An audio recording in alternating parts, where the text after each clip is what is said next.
Hello, everyone. Pete Byrne alongside Tyler James of blueandgold.com with you as we are every Monday, previewing Notre Dame's upcoming game and also taking a look at what we saw just a few days ago. And let's start there, Tyler, before we get into Arkansas. Notre Dame finally picks up its first win of the season, maybe a week or two later than a lot of people expected it to be. But nonetheless, the Irish are sitting here at 1-2, and we saw an awful lot of good on Saturday and also a lot that concerns people, too. The offense, pretty close to perfect. Special teams, really, really explosive. Defense gave up 30 points to Purdue. Marcus Freeman spent a lot of time talking about how he wants to try and coax the defense to be better over the next several weeks. I think he's in the middle of a process, or maybe early in a process. Yeah, and I think a big part of that process that he is emphasizing is that we don't want finger pointing inside the building. We want everyone to take accountability for what's going on and figure out better solutions to eliminate some of those mistakes and be a better defensive football team, and that's Notre Dame is not there yet. Certainly, Marcus Freeman isn't using the excuse of, hey, we started three guys for the first time in the secondary last week against Purdue, so not terribly shocking that Purdue was able to do some things against those guys, but there was a little bit of improvement in the third quarter when the starters were all still in there, and they even let some of those guys play into the fourth quarter because some of them are so young. I think the defensive improvement is the focus first and foremost, and figuring out, okay, why aren't we executing the way we want to? Marcus Freeman is adamant that he doesn't believe it's the play calling issue. If he believed that him calling the plays would solve all the issues, he would do that.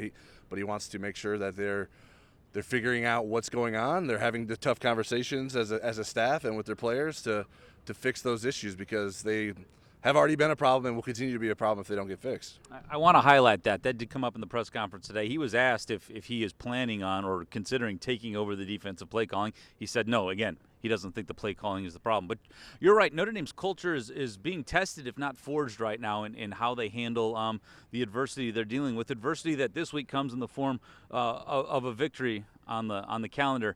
Marcus Freeman had a lot to say about that. I know your partner, Eric Hanson's going to write for that. People can read that here on 3. They can also hear him talk about it later this week on WSBT.com. In terms of the defensive struggles, Marcus Freeman has multiple times told us he thinks that he's having trouble marrying bringing pressure with being able to cover. Right. Yeah, and Notre Dame, I think they're everyone's to blame, I think, right? I don't know that any group could say that they're playing their best so far through the first 3 games of the season on defense, but the front isn't getting pressure, whether they're blitzing and trying to get pressure quicker, it's not happening fast enough, or whether they're rushing forward, they're not getting enough pressure, they're giving guys escape routes in terms of the quarterbacks to run. So they have to fix that, and then they have to figure out how to match that coverage to that. Do you play tighter coverage if you're blitzing, because the guy's going to try to get rid of it faster? If you're playing a zone, what does that mean? What's the best way to attack the pass protection with your front if you're playing zone coverage? Obviously, that's probably different depending on the zone coverage you're playing.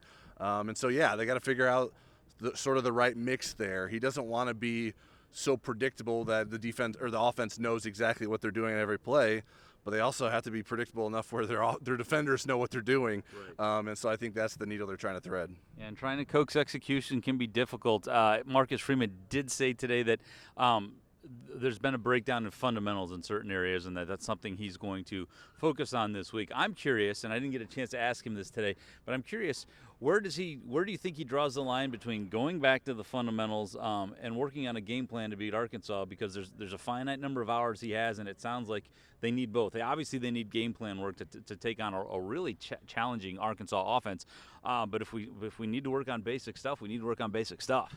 Yeah, I mean, I think you can't execute the game plan if you don't know how to execute your basics. So I think that has to be the focus. And obviously, the coaching staff is going to be more involved in making sure they have the right buttons to push in terms of the game plan, and they obviously have to make sure that their players are understanding what those buttons are and how those schemes impact what they want to try to do. So it helps that Texas A&M has a pretty mobile quarterback that they went against who was able to throw the ball.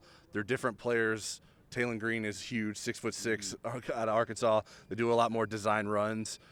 with him than A&M at least tried to do with Marcel Reed against Notre Dame. I would expect we'll see a lot of Taylor Green trying to run the ball against Notre Dame, and so they'll have to be able to execute on that. Zone reads is a big part of their offense, and so making sure that they're sound there, that was something that Marcus Freeman underscored. But yeah, I think you can't execute your game plan if you're not executing your coverage correctly, if you're not tackling right.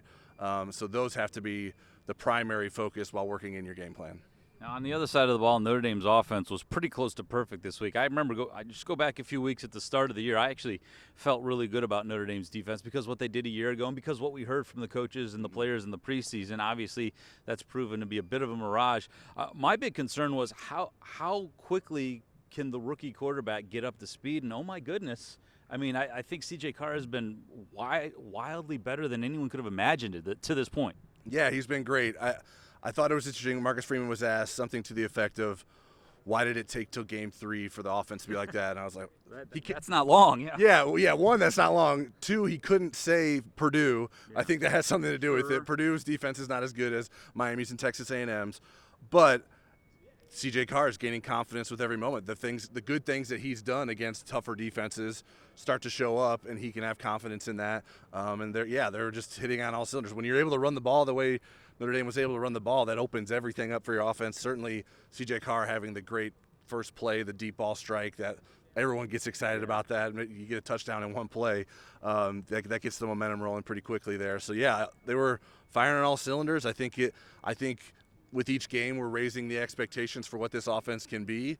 It's becoming an offense that maybe can win some shootouts moving forward. I don't know that you necessarily felt that way going into the season just with an inexperienced quarterback, but we always felt that there were pieces around him to make him successful, and he has certainly taken advantage of them so far. You mentioned the name shootout, and we're not in the prediction business, but if you look at where Notre Dame's strengths are right now, when you look at Arkansas's strengths, this does feel like it's going to be a game where there's a lot of points scored. Yeah, I think this isn't exactly an easy task for Notre Dame's defense. Arkansas has played well offensively in all 4 of its games so far this season. Taylor Green, as we mentioned, is very dynamic, so the offense has to keep executing at a high level. Arkansas's defense hasn't been very strong, so maybe that allows more opportunities for the offense to continue to play well. But yeah, I think the recipe probably stays the same. You have a passing game that can hit some explosive plays, a running game that can dominate, and I think Notre Dame's going to be able to win a lot of games moving forward if it can do that.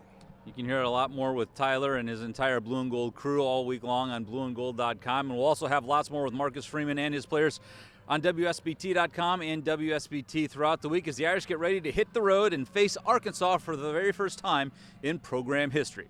Thanks for being with us. I'm Pete Byrne from WSBT-22 News. For more Notre Dame stories, like and subscribe to the WSBT-22 YouTube page. Thanks for watching.